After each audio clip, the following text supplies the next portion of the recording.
Morning students, मैं doctor Seema Gaur, associate professor in foods and nutrition, आज आपको functions of fats के विषय में पढ़ाऊँगी। वैसे तो फैट की केमिस्ट्री और वर्गीकरण के बारे में हम पिछली कक्षाओं में ही पढ़ चुके हैं, फिर भी आज मैं आपको एक बार और वसाओं की रासायनिक संरचना के बारे में थोड़ा सा रिवीजन करवाऊंगी और उसके पश्चात हम वसा के कार्य पढ़ेंगे। जैसा कि मैंने पहले भी बताया था, वसा एवं लिपिड्स ग्लिसरॉल या अल्कोहल के साथ वसी अम्लों के साथ जुड़कर ईस्टर बॉन्ड बनाते हैं और ट्राइग्लिसराइड का निर्माण करते हैं। ग्लिसरॉल एक 3 कार्बन का अणु है। ये आप देख रहे हैं ग्लिसरॉल का सूत्र बना हुआ है।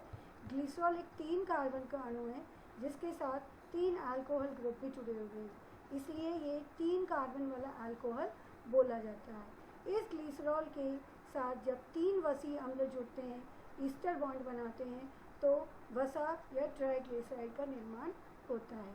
आइए अब हम वसी अम्ल की संरचना को देखें। एक संतृप्त वसी अम्ल का सूत्र है ब्यूटायरिक अम्ल, जो कि 4 कार्बन वाला अणु है। आप देख रहे हैं 1, 2, 3, 4, और वसी अम्लों का सक्रिय समूह होता है कार्बोक्सिलिक अम्ल।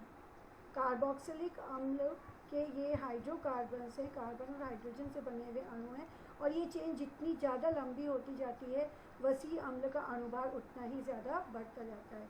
देखिए, इस ब्यूटायरिक अम्ल को जब हम इस तरह से खोल के लिखते हैं तो इसमें कार्बन के चारों बॉन्ड दिखाए गए हैं। प्रत्येक कार्बन अन्य मॉलिक्यूल के साथ 4 बॉन्ड से जुड़ा हुआ है, और यहाँ पर अंतिम कार्बन पर कार्बन के साथ डबल बॉन्ड से एक ऑक्सीजन और एक तरफ OH, जो कि मिलकर COOH कार्बोक्सिलिक समूह बनाता है।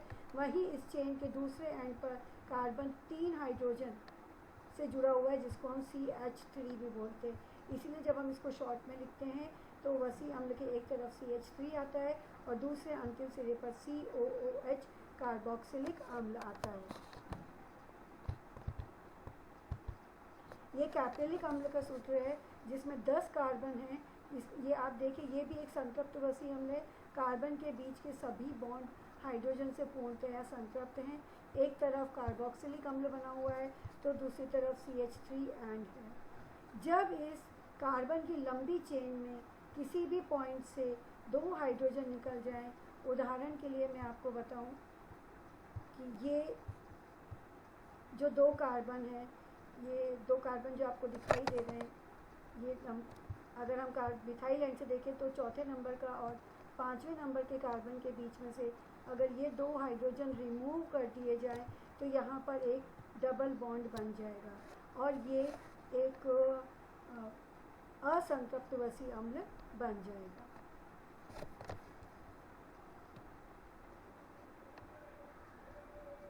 ये देखिए, एक ट्राइग्लिसराइड का सूत्र है जिसमें ये एक ग्लिसरॉल का अणु है, 3 कार्बन वाला ग्लिसरॉल का अणु, ये इसके तीनों अल्कोहल सक्रिय समूह, और ये वसी अम्ल हैं।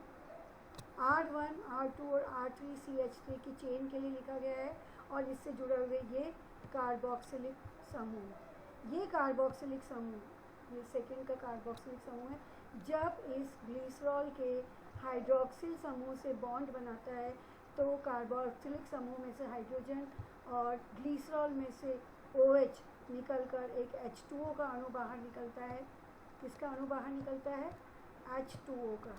H2O का अणु बाहर निकलता है और बॉन्ड बनता है COO। COO, ये जो ऑक्सीजन का ग्रुप है ये ग्लिसरॉल से आया है, और जो COO है ये वसी अम्ल से है, और इस प्रकार से इस बॉन्ड को हम बोलते हैं ईस्टर बॉन्ड। COO ये एक ईस्टर बॉन्ड बनाता है, और इस प्रकार से इस ट्राइग्लिसराइड में 3 ईस्टर बॉन्ड बने हैं, क्योंकि 3 वसी अम्ल जुड़े हैं, एक बॉन्ड, दूसरा बॉन्ड और तीसरा बॉन्ड, और इसमें एक ट्राइग्लिसराइड बने हैं। ये सूत्र जो है अत्यंत ही महत्वपूर्ण है। इसको आपको याद रखना भी आवश्यक है कि किस तरह से ग्लिसरॉल के साथ वसी अम्ल जुड़ते हैं और ईस्टर बॉन्ड बनाते हैं। जब 3 वसी अम्ल जुड़े तो ट्राइग्लिसराइड बना, अगर 2 वसी अम्ल जुड़ते तो डाइग्लिसराइड हो जाता, और केवल एक वसी अम्ल एक ईस्टर बॉन्ड बनाता तो मोनोग्लिसराइड हो जाता। अब हम वसा के कार्यों के बारे में अध्ययन करें। पहला, ऊर्जा प्रदान करना। वसा ऊर्जा का संगठित रूप है। 1 ग्राम वसा से 9 किलो कैलोरी ऊर्जा मिलती है, जबकि कार्बोज एवं प्रोटीन की इतनी ही मात्रा से 4 किलो कैलोरी ऊर्जा मिलती है। अतः स्पष्ट है कि वसा में प्रोटीन एवं कार्बोहाइड्रेट के मुकाबले 2 गुने से भी अधिक ऊर्जा प्रदान करने की क्षमता है। इसीलिए वसा को ऊर्जा का संघनित स्रोत भी कहा जाता है। वसा वसीय ऊतकों के रूप में त्वचा के नीचे जमा हो जाती है, और जब शरीर को किसी भी साधन से ऊर्जा नहीं मिलती और यकृत में जमा ग्लाइकोजन भी समाप्त हो जाता है, तब इन्हीं वसीय ऊतकों से वसा कार्बोज की भांति प्रज्वलित होकर शरीर के विभिन्न कार्यों के संपादन के लिए ऊर्जा प्रदान करती है। दूसरा, शरीर में ऊर्जा का संग्रहण करना, storage of energy in body. वसा में निम्न घुलनशीलता एवं उच्च सघनता के विलक्षण गुण समाहित है, अर्थात वसा की घुलनशीलता अन्य जलीय पदार्थों के मुकाबले कम होती। वसा में निम्न घुलनशीलता तथा उच्च सघनता का विलक्षण गुण समाहित रहता है। इस कारण इसमें ऊर्जा संग्रहित करने का भी आदर्श गुण है। भोजन में कार्बोज एवं प्रोटीन की मात्रा अधिक होने पर वे शरीर में वसीय ऊतकों के रूप में जमा हो जाते हैं, और इस प्रकार वसा शरीर में ऊर्जा को संग्रहित करने का कार्य बखूबी निभाता है। तीसरा, शरीर के कोमल अंगों को सुरक्षा प्रदान करना। वसा शरीर में त्वचा के नीचे वसीय ऊतकों के रूप में जमा रहती है। यह वसीय ऊतक एक गद्दी की तरह कार्य करते हैं और शरीर को चोट, सर्दी, गर्मी, आघात, रगड़ आदि से सुरक्षा प्रदान करते हैं।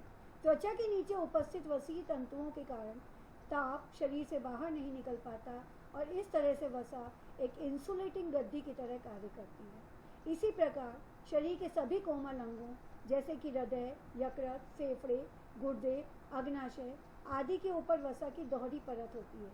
यह परत सुरक्षा कवच की तरह कार्य करती है और इन अंगों को बाहरी चोटों, रगड़, घर्षण, आघात आदि से सुरक्षा प्रदान करती है। वसा नाड़ियों को भी सुरक्षा प्रदान करती है। कुछ लिपिड्स जैसे कि फॉस्फोलिपिड नाड़ी तंतुओं के मुख्य भाग होते हैं। आपने फिजियोलॉजी में भी पढ़ा होगा कि जो तंत्रिका तंतु होते हैं उनके ऊपर माइलिन शीट चढ़ी होती है, जो कि संवेगों को एक स्थान से दूसरे स्थानों तक पहुंचाने के लिए प्रोटेक्शन का काम करती है, संवेगों को बीच में लीक नहीं होने देती, और यही माइलिन शीट जो है वो फॉस्फोलिपिड की बनी हुई होती है। चौथा, शरीर के तापक्रम को नियंत्रित करना। वसा हमारे शरीर के तापक्रम को नियमित एवं नियंत्रित करने में भी महत्वपूर्ण भूमिका अदा करती है। त्वचा के नीचे जो वसा की परत होती है, यह परत ऊष्मा अवरोधक की तरह कार्य करती है और शरीर के ताप या ऊष्मा को बाहर निकालने से रोकती है। फलतः बाह्य वातावरण जैसे सर्दी, गर्मी एवं बरसात से शरीर की रक्षा होती है।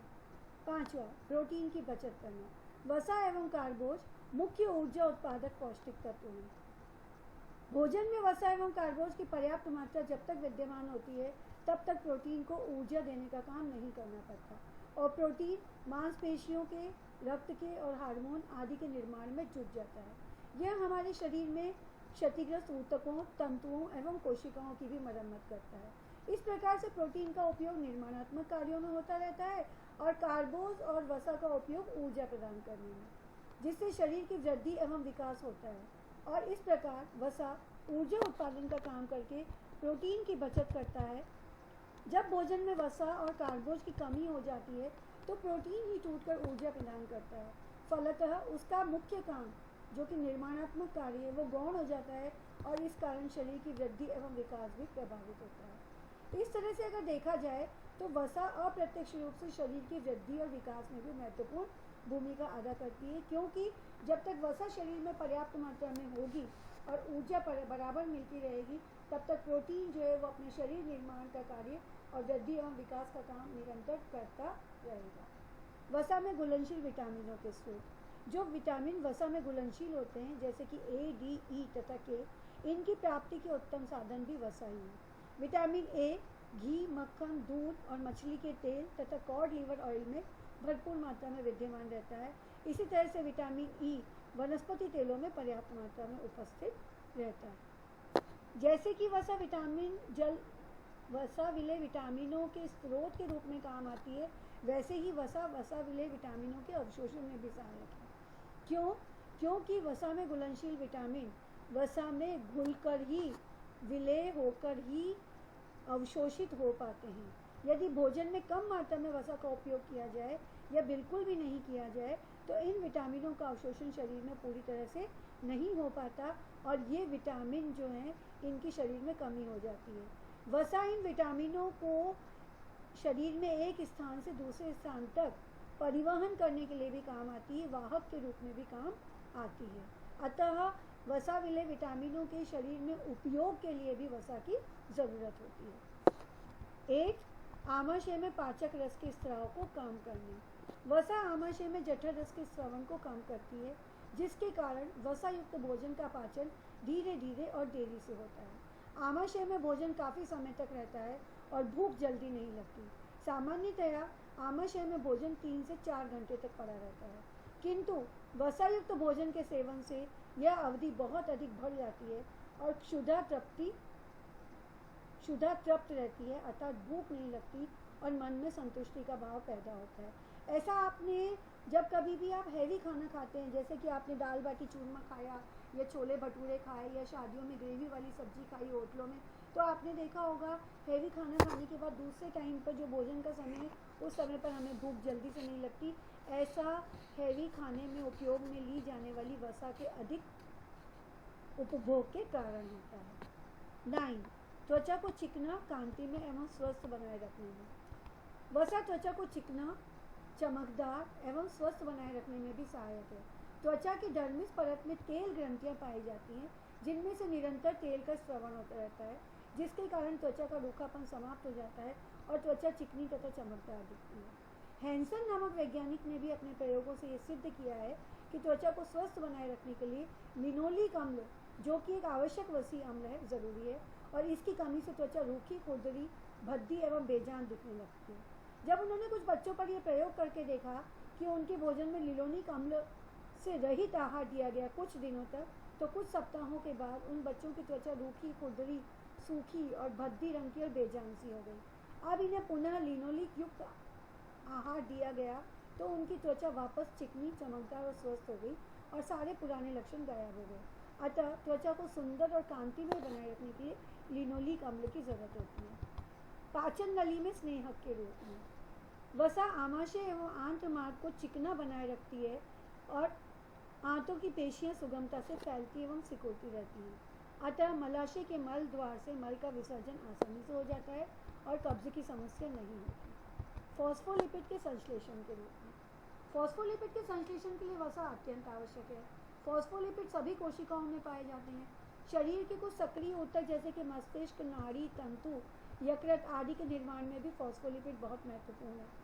फॉस्फेटाइड नाड़ी तंतुओं के भी मुख्य भाग होते हैं और यह एक शक्तिशाली इमल्सिफाइंग एजेंट के रूप में भी काम आता है। फॉस्फोलिपिड्स जल के साथ मिलकर वसा को छोटे छोटे कणों में विखंडित हो जाता है, जिसके कारण वसा का पाचन एवं अवशोषण सुगमता से हो जाता है। फॉस्फोलिपिड्स वसा की कोशिकाओं के भीतर एवं बाहर आने जाने में भी गहन भूमिका निभाते हैं। होता क्या है, जो हमारी कोशिका झिल्लियाँ होती हैं वो फॉस्फोलिपिड्स की बनी होती है। कोशिका झिल्ली जो है वो विभिन्न पोषक तत्वों को और उत्सर्जी पदार्थों को कोशिकाओं के बाहर और अंदर आने जाने में कंट्रोल करती है, तो यहाँ फॉस्फोलिपिड की महत्वपूर्ण भूमिका आती है। फॉस्फोलिपिड माइटोकॉन्ड्रिया में भी पाए जाते हैं, अतः इलेक्ट्रॉन ट्रांसपोर्ट चेन में भी मदद करते हैं। कोलेस्ट्रॉल भी प्राणी जगत के लिए एक आवश्यक लिपिड है, जिसका संश्लेषण यकृत में होता है। आवश्यकता से अधिक कोलेस्ट्रॉल का उपयोग हानिकारक भी होता है। गैलेक्टोज की उपयोगिता बढ़ाने में।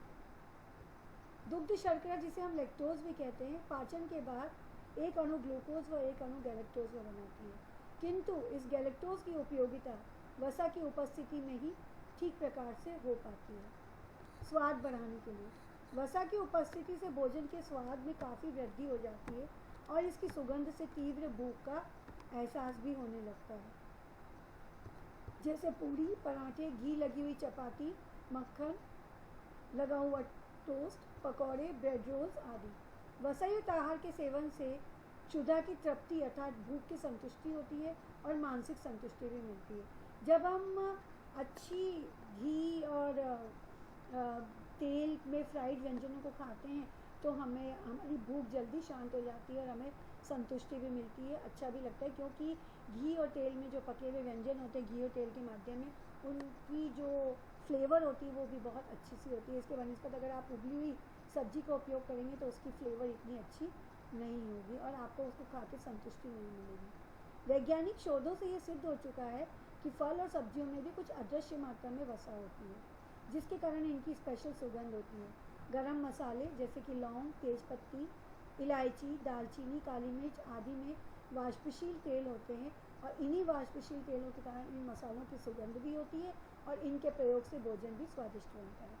वसा के बगैर अगर भोजन पकाया भी जाए तो खाना स्वादिष्ट नहीं बनता, जैसे कि रूखे सूखे उबले हुए भोजन को खाने की इच्छा नहीं होती, अर्थात वसा के बिना गृहिणी और रसोई दोनों का ही महत्व कम हो जाता है। भोजन का परिमाण कम करने में वसा के प्रयोग से आहार का परिमाण या वॉल्यूम भी कम किया जा सकता है, कारण कि वसा ऊर्जा का सांद्र स्रोत है, संग्रहित स्रोत है, और जब हम वसा युक्त भोजन करते हैं तो कम भोजन में ही हमें तृप्ति मिल जाती है।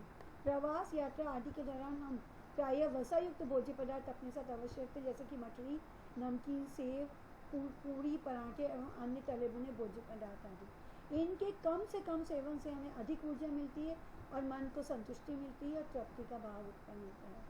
शरीर के महत्वपूर्ण उत्पादों के निर्माण में वसा का उपयोग शरीर के महत्वपूर्ण उत्पाद जैसे कि कोलेस्ट्रॉल के निर्माण में काम आता है। यह कोलेस्ट्रॉल रक्त, अधिवृक्क ग्रंथि एवं यकृत में मुख्य रूप से विद्यमान रहता है।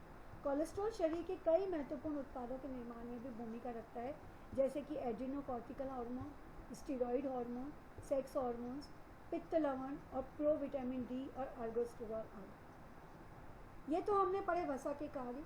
वसा से जो हमें आवश्यक वसीय अम्ल प्राप्त होते हैं, इनके भी शरीर में महत्वपूर्ण काम है। आवश्यक वसीय अम्ल जो हैं वो हमारे शरीर की विभिन्न कोशिकांगों के निर्माण में मदद करते हैं, विभिन्न हार्मोन्स के निर्माण में मदद करते हैं और विभिन्न जैव रासायनिक क्रियाओं को नियंत्रित करते हैं, ब्लड प्रेशर को कंट्रोल करते हैं, हार्ट प्रॉब्लम्स को कंट्रोल करने के काम आते हैं। इस प्रकार आज के अध्ययन सत्र में हमने वसा द्वारा संपादित किए जाने वाले विभिन्न कार्यों का अध्ययन किया। अगले अध्ययन सत्र में हम वसा की शरीर में आवश्यकता और वसा की कमी के प्रभाव तथा वसा की अधिकता के प्रभावों का अध्ययन करेंगे। धन्यवाद।